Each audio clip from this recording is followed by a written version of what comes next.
Feng adjusted her black leather jacket and put on her shielding helmet, saying, "There are only about a dozen top neurosurgeons in Germany.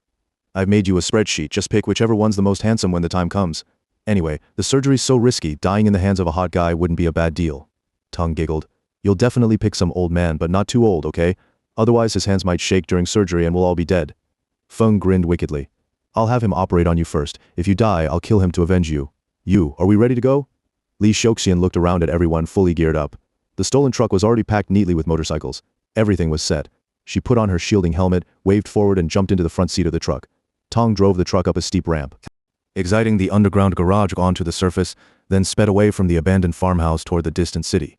The robbery unfolded just like their past operations. They'd scouted the location thoroughly, infiltrated the bank's main system at night to plant timed explosives, and planned to strike just before the bank closed for daily reconciliation at 3:45 p.m.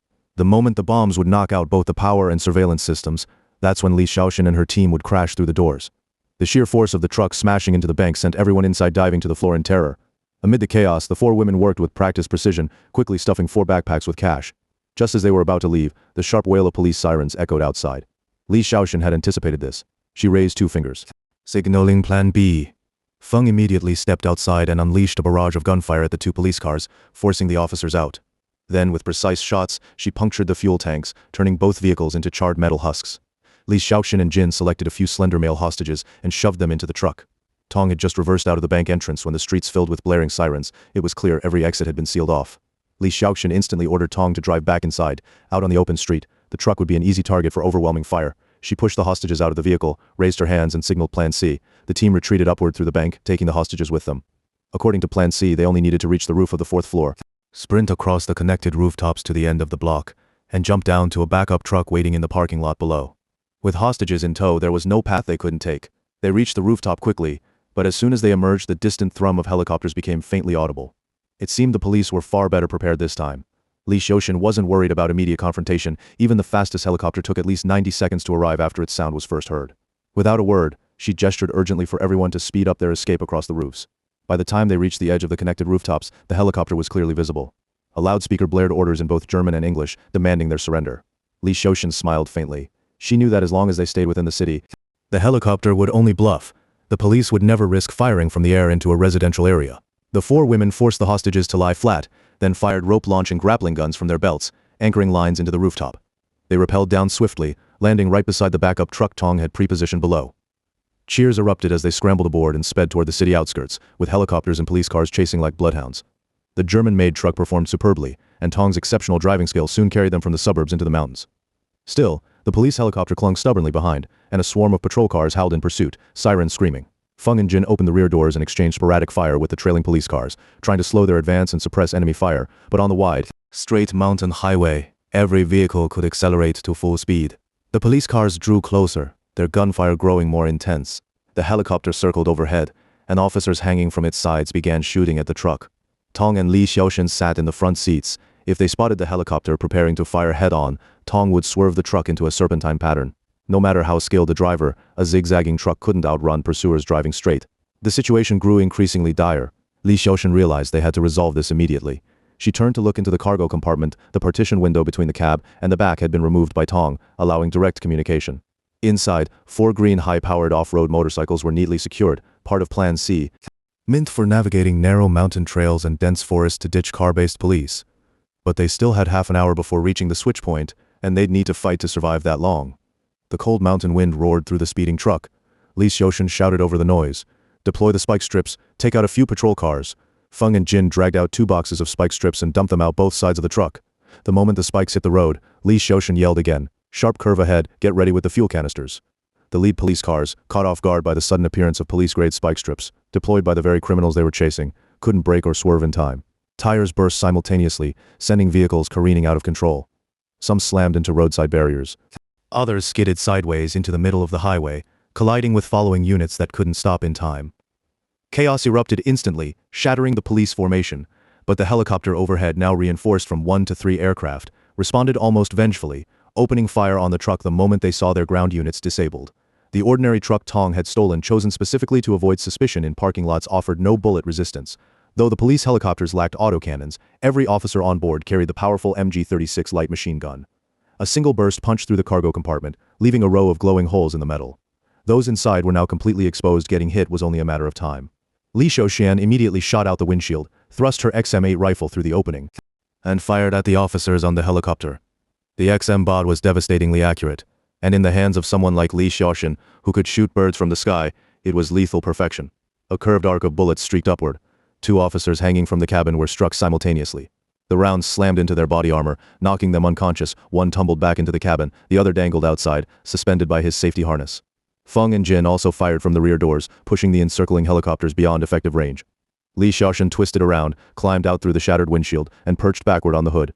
She raised her rifle, targeting another still aggressive helicopter. Seeing both wingmen driven off, the pilot reacted instantly the moment Li Xiaoxian aimed, yanking the controls to evade. Her first volley struck the helicopter's armored underbelly but did nothing. Gritting her teeth, Li Xiaoxian shifted aim and emptied her entire magazine into the tail rotor. A piercing screech of tearing metal split the sky. The helicopter visibly faltered, wobbled violently, and plunged into the jungle below, vanishing from sight. Tong suddenly screamed, "Sharp turn, get back in the car, now." Li Xiaoxian ducked back into the driver's cabin and slid forward into the cargo compartment. She saw police cars charging up behind them again like madmen. Grabbing a bucket of olive oil from the floor, she shouted, "Pour oil on the road at the curve." Feng and Jin did the same, hauling up another bucket each and shoving them out onto the ground. The olive oil had been transferred into fragile plastic containers. Several buckets shattered instantly as they hit the winding mountain road, turning the sharp bend into a slick, greasy slide. The pursuing police cars sped faster and faster, completely unprepared for this old Chicago gangster trick. They watched oil barrels tumble from the truck, splattering the highway with slickness, but it was too late to brake or swerve. As the driver yanked the wheel, the car skidded sideways, spinning wildly at full speed straight into the woods, crashing into a tangled wreck. The truck roared out of the hairpin turn, and the sound of the helicopter faded slightly. Li Xiaoxian climbed back into the driver's seat. Tong asked, "The vehicle switch point is just ahead. Should we stop and take motorcycles into the mountains?" Li Xiaoxian glanced out the windows, then turned to Tong. "If we don't bring that helicopter down, even motorcycles won't save us once we're deep in the hills. Keep driving, get to open ground fast. Draw the chopper out and shoot it down. Otherwise, more reinforcements will trap us for good." Tong nodded and floored the accelerator, surging forward on the narrow road, overtaking everything in their path. As they reached a slightly more open stretch of forest, sure enough, another helicopter appeared. Li Xiaoxian called back into the cargo area, grabbed the sniper rifle and take that bird down. Feng slung her assault rifle and pulled out the hidden sniper rifle. Jin crouched in front of her, bracing the F-frame bipod with both hands. Feng aimed carefully at the helicopter's rotor shaft. Bang, bang, bang. 5 precise rhythmic shots emptied the magazine and sent the helicopter spiraling straight out of the sky. Suddenly Tong cried out again. No oncoming traffic for 40 seconds. They've probably set up a roadblock ahead. Li Xiaoxian knew instantly. Real danger had arrived. If the truck slammed into a police barricade, they'd be forced into close-quarters gunfire, guaranteeing heavy casualties and making escape nearly impossible. She barked orders without hesitation. "Stop. Switch to motorcycles and head uphill." The truck screeched to a halt on the curve. 200 meters ahead, dozens of police cars were already parked in a tight 8-row formation. Lights flashing red and blue like a parking lot turned fortress. Over 100 officers crouched behind their vehicles. Towering rock walls flanked both sides of the road. If they'd driven just 10 more meters forward, or if police closed in from behind, they'd be completely surrounded. But their current position still offered a steep slope. With skilled off-road driving, they could vanish over the ridge into the dense forest. Before the police could react, Li Xiaoxian rolled backward toward the rear of the cargo hold. Bullets whistled through the air simultaneously. Tong ducked low beneath the steering wheel but was pinned down instantly by suppressing fire. Thud. A tear gas canister shot through the front windshield unseen, landing right on the floor of the driver's cabin. It erupted directly in Tong's face as she crouched under the wheel, blasting thick, throat-searing smoke. Tong let out a piercing scream of agony. The dense cloud blinded everyone inside the truck, and silently the police charged forward. The corrosive fumes burned Tong's eyes and lungs at point-blank range. Every breath stabbed like knives. Her skin felt peeled raw from her face and neck. She couldn't see, couldn't breathe, and knew she couldn't crawl back to the motorcycles. She needed fresh air. Now, Li Xiaoxian reached out, grabbing Tong's shoulders to drag her into the cargo area, but Tong reflexively shrieked and ripped off her shielding helmet. Li Xiaoxian saw the motion and screamed, "No." As the helmet lifted, a cascade of glossy black hair spilled out from the white haze. Li Xiaoxian saw Tong turn to look at her, her face still childlike, eyes wide and unfocused, tears streaming down her cheeks. The white mist turned crimson. A spray of blood burst from the back of Tong's skull. Her body went limp, slumping across the opening between the driver's cabin and cargo hold. An explosion rang in Li Xiaoxian's ears. Blood splattered every corner of the compartment. Feng and Jin, who had just started the motorcycles, turned around and froze in horror at the sight. Li Xiaoxian squeezed her eyes shut, then snapped them open and roared, "Run!" as Feng and Jin fled the truck. Li Xiaoxian placed a grenade in Tong's arms, leapt out after them, and sprinted up the steep slope, vanishing swiftly into the mountainous wilderness. Before the police could close in, the truck detonated in a towering fireball, reducing everything inside to ash. Cold rain fell until midnight. Li Xiaoxin and the two girls sat silently in the dark van, helmets firmly on, watching the nearly empty parking lot outside. They were waiting for Professor Tillemann, the best neurosurgeon at Mainz Hospital. The moment he stepped out and got into his car, they would carry out the abduction. Tong's death made it terrifyingly clear. The apostles had activated the self-destruct system embedded in their brain chips. Removing the shielding helmet no longer meant just exposure, it meant instant death. Fear gripped them all, there was no time to waste. Back in the underground garage, Li Xiaoxin ordered Jin to order the remaining surgical equipment online and immediately launched the kidnapping operation. A middle-aged white man hurried into the parking lot under an umbrella. Feng checked him through binoculars, then gave a firm nod. Li Xiaoxin slammed the accelerator, screeching the van right up beside Professor Tillemann. Feng and Jin flung the doors open and yanked him inside before he could resist. In one practice motion, they pinned him down, zip-tied his wrists and pulled a black hood over his head. Li Xiaoxin stomped on the gas, and the van fishtailed out of the parking lot. The van raced into the darkness toward the city outskirts, but the moment it merged onto the highway, a deep-throated sports car engine roared behind them. 3 Porsche sports cars materialized like ghosts, closing in from left, right, and rear, boxing them in. Feng and Jin glanced out the windows. Jin shouted, "All 3 cars are filled with armed women, they're angels." Li Xiaoxin floored the gas pedal, but a civilian van could never outrun Porsches. Gunfire erupted simultaneously. Flames flashed from all 4 speeding vehicles, and bullets tore through the highway like a storm of metal. Realizing speed was useless, Li Xiaoxin slammed the brakes. The lead Porsche smashed hard into the van's rear bumper, just as a bullet meant for her head whizzed past her face. The van flipped and tumbled across the highway after being rear-ended by the sports car. 6 blonde Caucasian women leapt out of the abruptly stopped Porsche, dressed identically to Li Xiaoxin in black leather jackets, each wielding an XM8 rifle as they swiftly advanced toward the overturned van. Li Xiaoxin, still strapped in by her seatbelt, felt every bone in her body scream from the impact. She glanced back inside the van. Feng and Jin lay unconscious, already shot down. Blood soaked her own body as she lay amid shattered glass, unsure where she'd been hit. Gritting her teeth against the pain, she unbuckled the seatbelt in one swift motion, pulled 2 grenades from her gear, estimated the distance of the approaching angels, yanked the pins, and held the smoking grenades for 2 seconds before throwing them. It was an extremely dangerous move. The fuse on those grenades lasted only 4 to 5 seconds, and no one could predict if one might detonate early. But at this moment, Li Xiaoxin was willing to risk anything. The angels hadn't yet spotted anyone crawling out of the overturned van, all their rifle barrels pointed at the undercarriage and possible exit points like doors and windows. Suddenly, 2 grenades arced into the air from inside the van. Instinctively, all 6 angels dove sideways onto the pavement, but the grenades didn't hit the ground. Instead, they exploded mid-air like fireworks, showering shrapnel downward onto the prone angels and blasting the van's chassis. The instant the explosion ceased, Li Xiaoxin emerged from the roof of the van, rifle in hand, spraying bullets blindly at the ground without checking whether anyone remained. No return fire came. The highway was littered with corpses and rain washed the blood across the empty asphalt. She climbed back into the van to check on Feng and Jin. They had died during the chaos. Professor Tillemann's neck had snapped in the crash. In that moment, Li Xiaoxin finally understood the apostles' plan. Every neurosurgeon in Germany capable of removing the chip was already under surveillance by the angels. Any attempt to abduct one would lead to exactly this outcome. In the cold rain, she crawled into the angels' abandoned Porsche, wiped the blood and water off her shielding helmet to clear her vision, and slammed the accelerator, disappearing into the darkness. After teaching Lang both the Dragon Seeking Manual and the Dragon Commanding Manual, Yun waited until he left to find Elena before driving herself to Chinatown in Lower Manhattan. A few days earlier, Liu Zhongtang had called, saying he'd returned to New York and wanted to pay her a visit immediately. But Yun had been busy instructing Lang and couldn't receive him, so they postponed their meeting until today. Carrying 2 boxes of pastries, Yun walked through the narrow streets of Chinatown and climbed the familiar stairs of an unassuming old building, one of many over a century old, with one nearby having once served as a lecture hall where Dr. Sun Yat-sen organized revolutionary activities. She ascended the smooth, darkened wooden staircase to the 3rd floor, where a winding corridor stretched ahead, lined with tightly shut doors. Bright light filtered through frosted glass panels, revealing that the rooms inside were far better lit than the hallway. At the end stood a spacious office with its door wide open. Inside sat 5 or 6 well-dressed Chinese men, some chatting, others bent over desks writing. Yun scanned the room and immediately spotted a tall, middle-aged man with a full beard standing at the back, brush in hand, writing auspicious couplets. She tapped lightly on the doorframe to get their attention.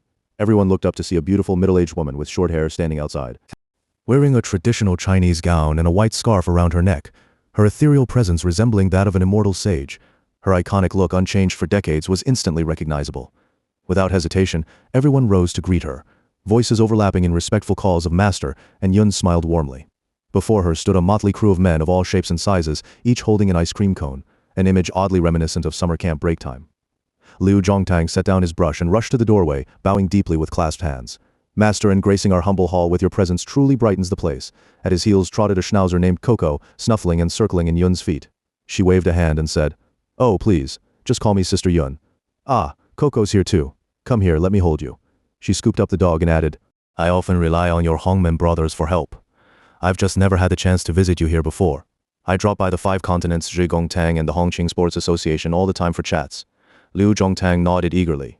Yes, Chinatown is cramped, so we've had to apply for separate licenses for each branch based on function. We usually work separately unless there's urgent business, then we gather at the main hall. This place mainly teaches kids Chinese, preserving our culture. Master Yun, you must come more often to guide us at the Chinese Language Society. The moment Yun sat down, a chair was slid beneath her and a teacup appeared in her hand before she even reached for it.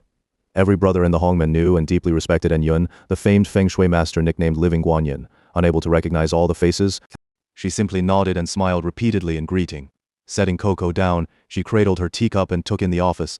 It looked like a school administration room at first glance, except for 2 distinctly Hongmen touches. A large plaque on the back wall bearing the bold characters propriety, righteousness, integrity, shame, and a small shrine in the corner near the entrance housing a statue of Guangong. Yun glanced back at Liu Zhongtang, who gave an embarrassed chuckle. He remembered Liang's mischievous question in Tokyo. Now that he'd converted to Christianity, did he still worship Guangong? Walking over to the shrine, Yun lit an incense stick following Hongmen ritual, a quiet gesture showing she didn't judge how he chose to honor his faith. When she returned to her seat, Liu Zhongtang's eyes shimmered with unshed tears. Such understanding meant the world to him. "Brother Liu, was your journey back smooth?" Liu Zhongtang pulled a chair close beside her. "Border security was tight. I had to cross mountains and rivers on foot. It was tough, but thankfully I made it through. Just took longer than expected. I spent over half a month on the road. I came specifically to thank you in person. You went to great lengths for my sake. After I got back, I called your dragon head. Did the police give you any trouble?" Liu Zhongtang passed around the pastries Yun had brought and replied, No trouble at all. We've got brothers in the department anyway. And given the importance of this matter, and since I managed to return safely, they agreed to count those weeks as volunteer work out of state. Now I have to spend 1 day a week taking Coco to the Disabled Welfare Association, teaching people with disabilities how to handle service dogs. Heh. A voice came from beside her. Yun turned to see a small thin man speaking. "Secretary Liu's been gone for a month, and we've been suffering ever since. His ice cream van needs someone to drive it every day, and someone has to buy the ice cream every day too. All us teachers have had stomach aches from eating so much, and our home fridges are stuffed full of the stuff." As soon as he finished, the office burst into laughter. Yun smiled and said, "I didn't realize I was causing you all so much trouble. I'll write you a good herbal prescription later to settle your stomachs. Brother Liu, I actually came here today to discuss something with you. Is there somewhere private we can talk?" Liu Zhongtang led Yun into another classroom. It was winter break, so no children were coming for lessons, and the room had been empty. After closing the door, Yun sat down in the front row and said, "You know Rentaro captured me in Tokyo because of the Long Ju. Last time Elena destroyed the Apostles' Tokyo base, they won't let that go unanswered. Andy has a computer-savvy friend named Dada. He analyzed the device Xiaoxin gave to Andy and confirmed it's a weapon designed for brainwave attacks. Also, Rentaro scanned my mind several times. I suspect they've already found clues to locate the Long Ju. To be safe, I want to move it as soon as possible." Liu Zhongtang immediately asked, "Sister Yun, what's your plan?" "I'd like you to accompany me on a trip to Maryland." A strange light flickered in Liu Zhongtang's eyes. Yun knew exactly what he was thinking and smiled at him. Maryland, located over 300 kilometers south of New York, was where Sister Njing's Sacred Heart Convent stood. It was during his time in prison there that Liu Zhongtang first met Njing, and he held deep feelings for the place. Hearing they were going there, he instantly imagined seeing Njing again. He cautiously asked, "Are we going to see Sister Jing?" Haha, something this important wouldn't be entrusted to that silly girl. Until a month ago, she didn't even know the Long Jue truly existed. "But Brother Liu, you must keep this secret from me. My family has guarded the Long Jue for over 1,000 years, and your Hongmen brothers have risked their lives for it too." Liu Zhongtang understood at once. Raising his palm, he whispered solemnly, "Liu Zhongtang, white fan of the Hongmen, swears by heaven, I will guard the secret of the Long Jue for life. If I ever betray it, may I die beneath 10,000 blades." From this old-fashioned oath, Yun knew Liu Zhongtang deeply respected Hongmen history and tradition. She nodded and said, "It's rare to find someone as righteous, loyal, and brave as you, Brother Liu. That's precisely why I chose you. They'll strike soon, so this journey will surely be dangerous. But I noticed your shanzhen bears horizontal lines, a sign of broken fortune, and your first marriage faced sharp conflicts. Your wife is no longer with you, yet you still have a child to care for. If this isn't convenient for you, just say so." Red dust note, in physiognomy, shanzhen refers to the bridge of the nose between the eyes. Liu Zhongtang chuckled. "Sister Yun, your face reading skills are incredibly precise. My ex-wife divorced me while I was in prison, but she's raising our son. It's manageable. I've calculated my own fate. I'm tough enough. Nothing dangerous will happen to me. No, Anyun replied firmly. Our enemies can kill beyond the bounds of fate itself. Don't underestimate them. Hearing this, Liu Zhongtang's expression turned serious. The Hongmen values righteousness above life. For centuries we've sacrificed ourselves without complaint for country and people. If Sister Yun didn't trust me with this task, she wouldn't have come to me at all. Now that you've chosen me, there's no need for such tests. Anyun patted his shoulder with a smile. I understand. Sorry, Brother Liu, I'm just a woman fussing over household matters. Please don't take my careless words to heart. Then let's leave right away. This time, I'll need you to drive the ice cream van. Andy told me your vehicle is quite impressive. She looked at him meaningfully. Liu Zhongtang laughed again. That van? It's formidable, practically equals a whole infantry squad in the field, though I hope we won't need to use it that way. Selling ice cream and returning safely, that's what everyone wants. Let me inform the other teachers. We can depart this afternoon. One more thing, how old are you this year, Brother Liu? I'm 33. Sister Yun thinks you look 40. That beard makes you seem older. I've seen you clean-shaven. You're just as manly, even younger looking. Besides, and Yun studied his face carefully. Your jawline is square, and your DG, the lower chin, is full and rounded. You don't need a beard to enhance your features. In fact, that big beard might be dragging down your luck. Isn't it true your house keeps losing value? Liu Zhongtang stroked his beard like Guan Yu himself, frowning as he pondered in Yun's hidden meaning. She wouldn't bring up something so trivial without reason. Could she be hinting that Sister Jing would prefer him clean-shaven? After 5 seconds of thought, he declared firmly, Your words woke me from a dream. Thank you for the advice, Sister Yun. I'll shave as soon as I get home. Should I arrange for some brothers to assist us? And Yun greatly admired his question. It showed he'd already taken ownership of the mission and was considering every contingency. Indeed, Liu Zhongtang was a mature and dependable man. She replied gently, yet mysteriously, if needed, I'll call on the brothers for help. But for now, we already have assistance. Liu Zhongtang needed to go home, pack his bags, and bring out the ice cream van. So he offered to walk Yun downstairs. Just then, rapid footsteps echoed from the stairwell. Peering down from the landing, they saw 2 foreign girls dressed like students running up the stairs. Both Yun and Liu Zhongtang exchanged startled glances. This was a Chinese school for ethnic Chinese children. Every sign downstairs was in Chinese. How could foreign girls possibly show up here? Liu Zhongtang quickly opened a classroom door and pushed Yun inside, then stepped out to meet the girls. From a distance he called out in heavily accented English, Can I help you with something? One girl politely stopped and said, Hi, we'd like to learn Chinese. Can we take classes here? The other girl giggled and dashed into the hallway, looking around curiously. Liu Zhongtang shouted to stop her, Hey, it's holiday break, no classes right now. And we only teach children.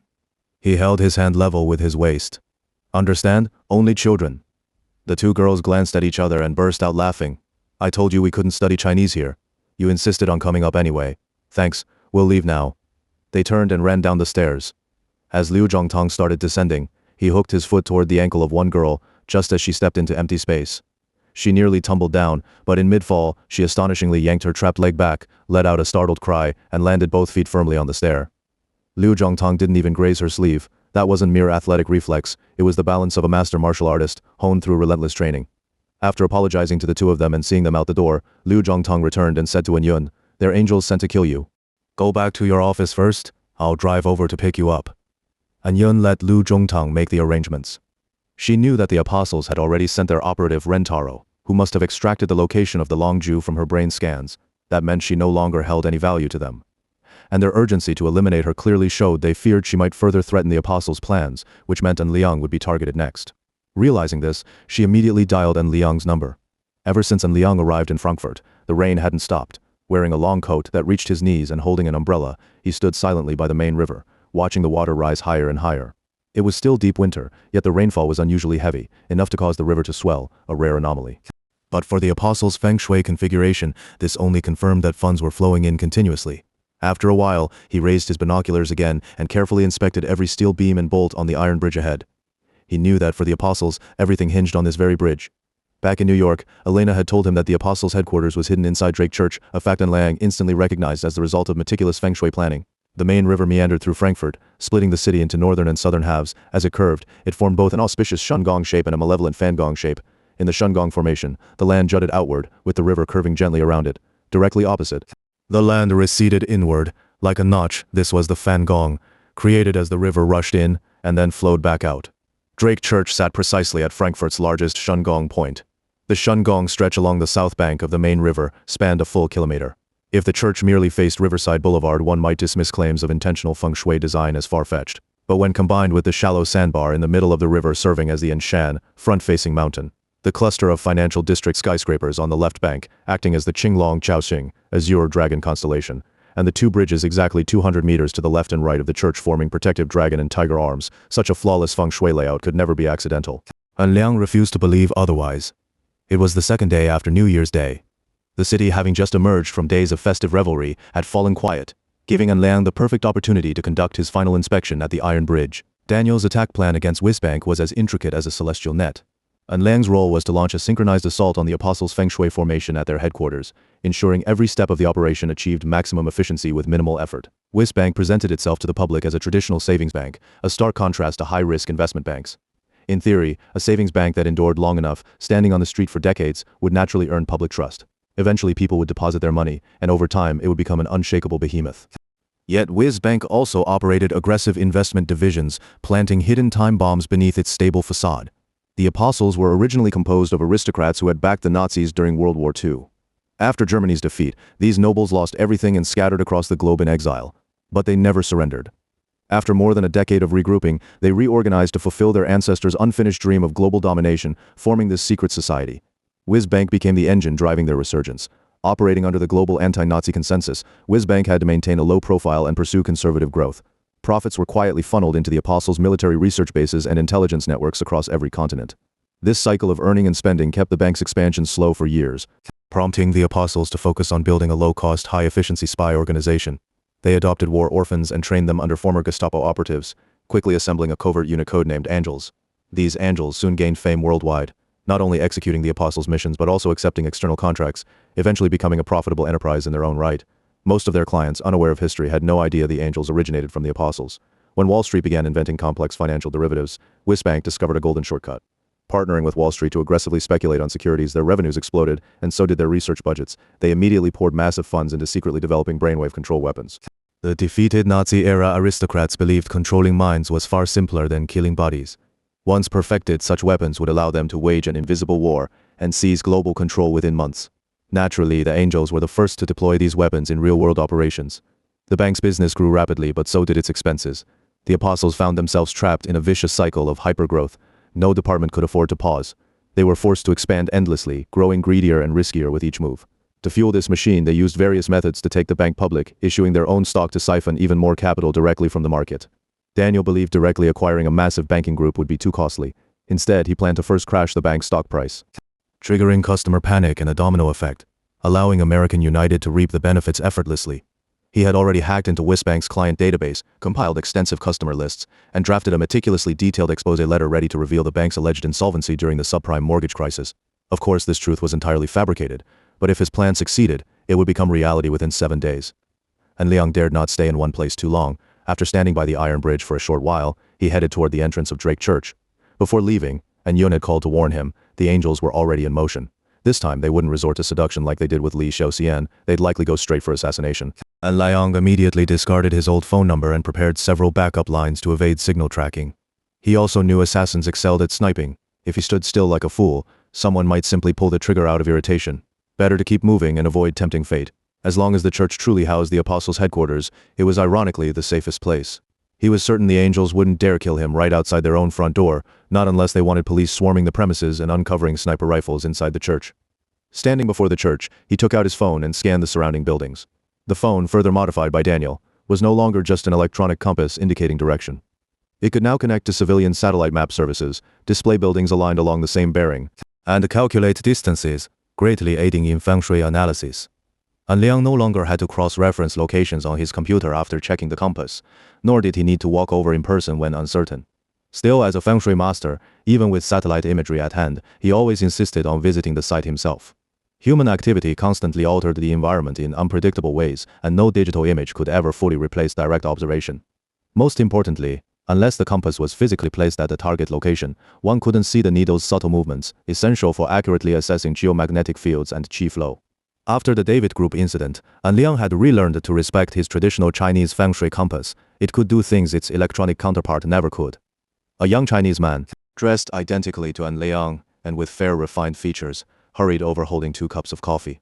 He was Xiao Yu, An Liang's assistant brought from New York, sporting the same small square mustache glued beneath his chin. Before departure, An Liang had insisted to Elena that even if the company assigned him a whole team of agents, he still needed his own assistant, because the secrets of Chinese Feng Shui couldn't be revealed to outsiders. Xiao Yu handed An Liang his coffee, then ducked under his umbrella to peer at the compass in his hand. Wu Shanzishang, with water entering from the Qian Palace, this place has excellent Feng Shui, he said. The river flows left to right, bringing true water precisely from the northwest, the Hotian water position. I bet there's a lot of buried gold and treasure beneath that church. An Liang took a loud sip of coffee and replied, exactly, building a church on such a wealth-attracting Feng Shui spot clearly shows ulterior motives. In San Yuan Feng Shui theory, Xian Tian water enhances descendants, while Ho Tian water attracts wealth. Churches are supposed to draw more followers and inspire charity, not hoard riches. The ideal location would favor people over profit, yet this place is the opposite. Such a grand church sees almost no visitors, yet hides a massive wealth formation. Xiao Yu stroked his fake mustache and looked up at the church's ornate doorway. With Ho Tian water backing it, this wealth formation could last decades. Dada said taking down this bank wouldn't be easy. How true that is. Stop fussing with that mustache already. Don't tell me you don't want to impersonate me anymore. Should I shave mine off and pretend to be you instead? Xiao Yu straightened his expression. Mister. You're so petty. This mustache is glued on. It's naturally itchy. I'm working for you at rock bottom pay, and now I have to dress like you and take bullets for you, all just to learn real Feng Shui. If you don't want to play along, just rip off the mustache, ditch the bulletproof vest, and go back to New York to find Aimei. Mr. An, that's really unfair. I was just asking how to break this formation. And Liang was only teasing him. He burst into laughter. I think you're just lusting after Aimei's beauty. You've been lurking around my office hoping to reenact flirting scholar Tang Bo who meets autumn fragrance. Haven't you? Ha ha ha. Xiao Yu rolled his eyes. Fine, don't teach me then, but no need for those remarks, and Liang thrust the umbrella into Xiao Yu's hands and draped an arm over his shoulder as they walked slowly down the street. His tone grew serious. This is the Apostles' headquarters. The moment we showed up, they started watching us. They could open fire any second, and who knows if our conversation's being bugged. Modern directional microphones can pick up voices from far away. That's why I can't explain the Feng Shui here. Their side has a powerful Feng Shui master too. If he learns my method, he'll counter it immediately. I'll teach you properly back at the villa. For now, call those big guys to send cars. Xiao Yu grunted in reluctant acceptance. He tilted his coffee cup outside the umbrella and spilled a little onto the ground, their signal for backup. Seconds later, 3 identical black Mercedes sedans roared out from nowhere, screeching to a halt beside them, spraying water everywhere and startling An Liang. Grumbling curses, he climbed into one car while Xiao Yu got into another. An Liang turned to the tall, suited driver wearing sunglasses. Are you CIA agents? You drive just like in the movies. The driver floored the accelerator before replying coolly. Our orders are to follow your partial instructions, not to answer questions. Do you need to stop anywhere before returning to the villa? The car swerved slightly to let a pursuing vehicle pass, then quickly rejoined the convoy. An Liang leaned toward the driver. Hey buddy, can you stop weaving in and out of the formation? I'm getting dizzy. Still icy, the driver responded. Mr. An, the 3 cars rotate positions every 3 minutes. It makes it harder for snipers to confirm which vehicle you're in. Hearing this cold mechanical reply, An Liang slumped forward, burying his face in his hands. I don't even know which car I'm in anymore. Og? On the 3rd floor window of Drake Church stood a slender youth in fine cashmere, dressed with old-fashioned formality. His aristocratic school demeanor made him stand out starkly among peers his age. He watched through binoculars as An Liang drove away, a sniper rifle leaning against the wall within arm's reach. Turning his head, he murmured, so the Chinese Feng Shui master really came. Mr. Nagato's prediction was correct, a great storm is brewing. Behind him, von Friedrich's lean figure remained motionless. He picked up the sniper rifle and sat on the sofa. Don't kill him here, Tommy. Remember, never act directly and never leave proof linking us. You can recover from any loss, but once you lose yourself, winning back becomes nearly impossible. The Feng Shui master's appearance means they'll move soon. We don't yet know their plan. But securing the church is paramount. And Yan and An Liang are dangerous, they must be dealt with. This was originally Ren Taro's task, but since An Liang is here, eliminate him swiftly. How's the Wall Street funding progressing? Tommy sat down and checked the computer screen. The stock price of Weiss Bank had tracked steadily with the DAX index, closing slightly below its opening price on December 31, the final trading day of the year, at 46 per share. In this era of global financial recession, companies avoided drawing attention. Even those unscathed exercised extreme caution. Weiss Bank, with its Nazi ties, blended seamlessly among thousands of stocks. Yet this price marked a historic high for the bank. Its shares had shown a slow but steady upward trend over 13 years, consistently outpacing DAX volatility just enough to project strong performance and attract conservative investors worldwide. Tommy said to von Friedrich, "Our stock price has remained stable while Wall Street is teetering on the edge. After clearing out some subprime loans, KK Group wants to swap into high-quality assets and take advantage of the current market slump to enter the banking sector cheaply. They've decided to acquire a 10% stake in us. Their only demands are a lower price. They're worried they can't afford it, since German market prices are higher compared to Wall Street. They've been auditing our business department these past few days and will sign the contract with us this Sunday. At that point, we'll receive over 300 million euros. Von Friedrich spoke quietly. Their strategy is quite similar to ours, only the fish we eat differ. They aim for one big fish, we prefer many small ones. Once the contract is signed, we must maintain tight control and not let them interfere too much in operations.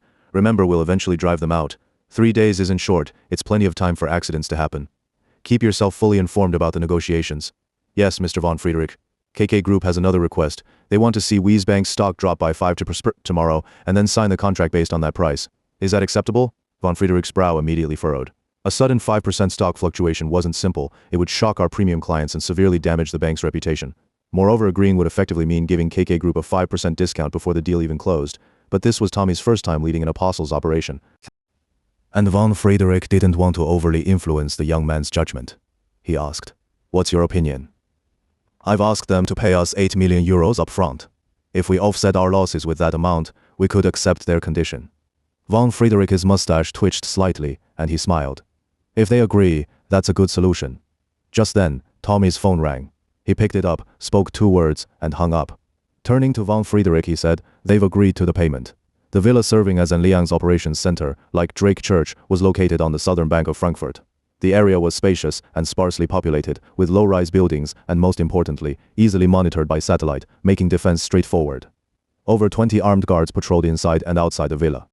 This team had been specially assigned by Liang himself. They were mercenaries who'd participated in the Tokyo underground base assault. Knowing their competence, Liang felt completely at ease. Back in the villa's living room, Liang casually turned on the television while Xiao Yu sat down at the computer and began studying a map of Frankfurt. The room had already been transformed into a command center, all windows and doors were sealed shut, and guards sat discreetly behind every entrance and window, maintaining hidden vigilance. Liang took off his coat and tossed it aside. Seeing Xiao Yu pressing a protractor against the map, he said, "No need to measure, using a map and protractor like this can never replace on-site readings from a Lupan compass. Every location on Earth has its own magnetic declination, which never appears on maps." Xiao Yu set down the protractor and asked, "But I've seen you do this kind of measuring before? That was only for broad directional analysis. When it comes to actual application, you must read the Lupin's indication on site." Xiao Yu thought for a moment then asked curiously, "Wait, that doesn't make sense. If you use a magnetic needle Lupin on site, wouldn't it still be affected by magnetic declination? Even aviation and maritime compasses must subtract magnetic declination data before determining direction. So what's the point of using inaccurate Lupin readings?" "Xiao Yu, we don't live in a vacuum, and Feng Shui isn't just about numbers on a chart. If we could ignore magnetic declination when calculating direction, we might as well ignore all external factors beyond the Feng Shui formation itself. Earth's geomagnetic field is relatively stable, but the magnetic fields affecting people are shaped by countless variables: magnetic declination, trees, rivers, concrete, steel, and electromagnetic devices. If we subtracted all magnetic declination and electromagnetic interference to leave only a pure numerical value, we wouldn't need a Lupin at all. We could just use satellite images and a protractor." And Liang took the protractor from Xiao Yu's hand and tossed it onto a pile of blueprints nearby. It was really just a drafting tool for him anyway. "So we use the Lupin precisely to get an inaccurate direction, not inaccurate real, it's the direction that actually exists." And Liang pulled a Lupin from his coat pocket. Indoor and outdoor readings can differ by as much as 10 degrees. For flying star Feng Shui, which doesn't require high precision for residential layouts, you'd take a reading outdoors, away from electromagnetic interference, to capture Earth's natural magnetic field. But with higher precision Sanyuan Feng Shui, that's unnecessary. You can directly measure varying orientations at different spots and use those real existing directions to judge auspiciousness or inauspiciousness, because that's the true energetic output of the measurement point. What's affected by magnetic declination or electromagnetic fields isn't the needle, it's people. And since we're calculating for people, why worry whether the needle is perfectly aligned?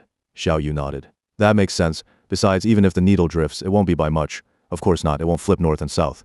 If it did, ancient people would have thought ghosts were involved, but typical magnetic declination still causes 1 or 2 degrees of deviation. As the old saying goes, a hair's breadth off in Fengen alignment, and wealth vanishes from sight. 1 or 2 degrees is enough to overturn fate entirely. Sanyuan Feng Shui divides the 360 degrees of the celestial sphere into 64 gui, each with 6 yao lines totaling 384 precise gradations. Each yao line spans less than a full degree, so a few degrees shift can jump you from one gua to another. You've only studied the Longmen 8 configurations, the foundational practice of Sanyuan Feng Shui, which judges fortune based on 8 directions. But how could the world possibly have only 8 Feng Shui formations? So yes, you correctly identified Drake Church as having good Feng Shui in general terms, but missing subtle flaws is completely understandable. Xiao Yu hung his head glumly. How long will it take to learn all this? And Lang glanced at his watch. It depends on how much free time I have. Or I could just give you a book to study on your own. I already have books. Just teach me how to break Drake Church's formation. And Lang sat beside Xiao Yu and zoomed the map to show an overhead view of the church and the main river. What you see is an almost perfect Feng Shui formation, but even the best formations are subject to time because they too are alive.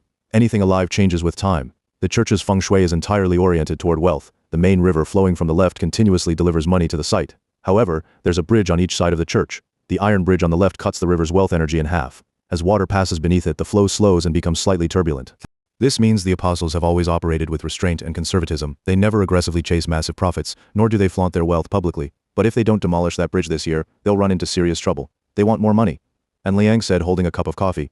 If the iron bridge didn't exist, they'd definitely make a fortune. The reason they've never demolished it is because this bridge grants them power. In Feng Shui, the azure dragon position on the left represents authority. With the bridge connecting both banks, they can draw dragon chi from the Caesar Cathedral across the river, gaining support from that power, even if it means accepting lower income as a worthwhile cost. Could they be bribing officials for this? Yes, and they spend a lot on those bribes, without covert backing from government officials. The apostles could never have grown into such a monstrous organization. But Feng Shui turns like a wheel. This year, the Lu Kun star flies into the west, right onto the bridge. The domineering energy drawn by the bridge will now carry violent destructive force, enough to shatter their current arrangement. Xiao Yu asked, what happens then? Since the dragon chi comes from Caesar Cathedral, whatever happened to Caesar will happen to them. Do you remember how Julius Caesar died? He was assassinated by his most trusted allies, Xiao Yu replied. Liang shrugged and spread his hands. Exactly. So internal conflict is inevitable, and with an ominous star appearing in the wealth sector, robbers will rise to seize riches. That's us. Thanks to Rentaro, a top-tier Feng Shui master, they'll likely purge their ranks early and strengthen defenses. I'm certain Rentaro will propose tearing down the iron bridge. It would cut off the deadly star's negative influence and unlock their long-blocked financial channel, a perfect 2-for-1 move. Liang paused, suddenly, lost in thought. Fragments of memory began linking together in his mind, and Li Xiaoxin's image involuntarily surfaced before his eyes. After a moment of silence, Xiao Yu turned to him and said, the iron bridge is still standing strong. If they don't act soon to demolish it, our plan will go smoothly. Daniel should strike before they dismantle the bridge. No, you don't understand Rentaro's mastery of Feng Shui. He won't give us that time. The iron bridge sits at the Qian Palace's Paigua position. Paigua's Najia is Gangshu. This coming Saturday is Jaya Chen Day. The heavenly stems clash and earthly branches collide directly with the Paigua position. It's the perfect cosmic timing to tear down the bridge. Heaven itself supports their destruction. Stopping it will be nearly impossible. As Liang spoke, his eyes locked onto the television screen. A special news report on a series of bank robberies in Germany was playing. From a helicopter's shaky aerial view, fleeing robbers exchanged gunfire with police below. The camera zoomed in on the front of the robber's van. A figure wearing a black helmet emerged from the driver's cabin, climbed onto the hood, and raised a sleek XM-Byte rifle, unleashing a burst of fire toward the helicopter. Bullets streaked toward the lens, followed by the sound of armor-piercing impacts, and the camera tilted violently. And Lang's heart pounded the weapon. The movement, the astonishingly precise marksmanship, they were all too familiar. He remembered how Li Xiaoxin once shot a grenade mid-air, exploding it before it landed. Hitting moving targets was her specialty. He turned up the volume, straining to catch the German commentary he couldn't understand. But from the chaotic background sounds, he sensed the intensity of the scene. And deep in his gut, he knew that was Li Xiaoxin. She was in Germany, and she was close. Friday marked the first trading day of the new year in global financial markets. Under the shadow of the subprime mortgage crisis, every market wore a gloomy expression. Investors and institutions adopted a pessimistic wait-and-see stance, too afraid to sell, too cautious to buy. Most stocks drifted downward aimlessly. Germany, known worldwide for its strict financial regulation, saw its Frankfurt DAX index fall far less than other major global indices. Swissbank appeared on Frankfurt's stock decline list that day, down 5, ranking 9th. The market remained quiet. Swissbank's trading volume stayed low and its price slid gently in rational, uneventful waves as if nothing had happened. Shareholders simply didn't know what to do, and without any support the price drifted lower on its own, and Liang hadn't left the villa all day. He watched Swissbank's stock movements intently while making calls across industries and government departments. Before leaving the US, his mother and Yoon had vanished without warning. And Liang knew she often disappeared abruptly during her work, so he wasn't overly worried, but in his spare moments he kept trying to reach her. Her phone never answered, and she left no message about her whereabouts. Asking Anjing for help was impossible. The convent forbade mobile phone use, so Liang focused entirely on the task at hand. By Saturday evening, Liang had shaved his chin clean, covered his head with messy, curly long hair, glued a thick mustache above his lip, and slipped into a worn leather jacket. At first glance he looked like a disgruntled Vietnam War veteran. Xiao Yu wore a hooded tracksuit, hands buried in his pockets, trailing behind Liang with a pitiful air, as if he were Liang's disappointing son. Together with a dozen disguised mercenaries, they split into small groups and arrived separately at riverside boat restaurants on both sides of the iron bridge, claiming every seat facing the river center. It was the last day of the New Year holiday, and after days of rain the skies had finally cleared. Streets buzzed with more tourists than in previous days. Liang checked his watch. It was already past 6.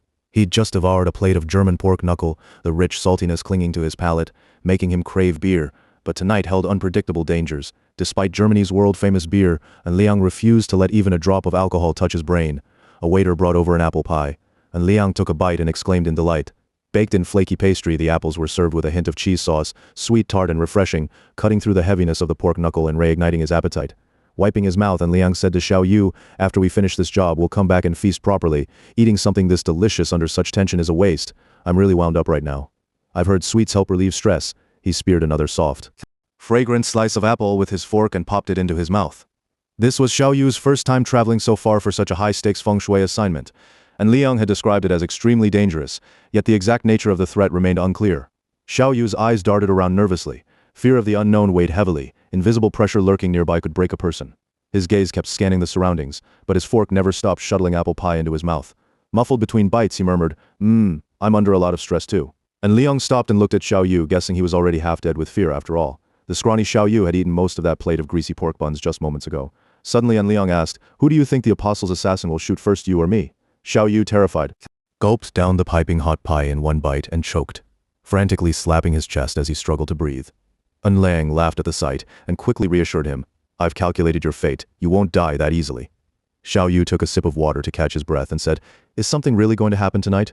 Those soldiers have been watching the Iron Bridge for 2 straight days and haven't found anyone planting explosives. How could such a massive bridge possibly be blown up within an hour, and during peak evening hours, around 7 or 8 o'clock?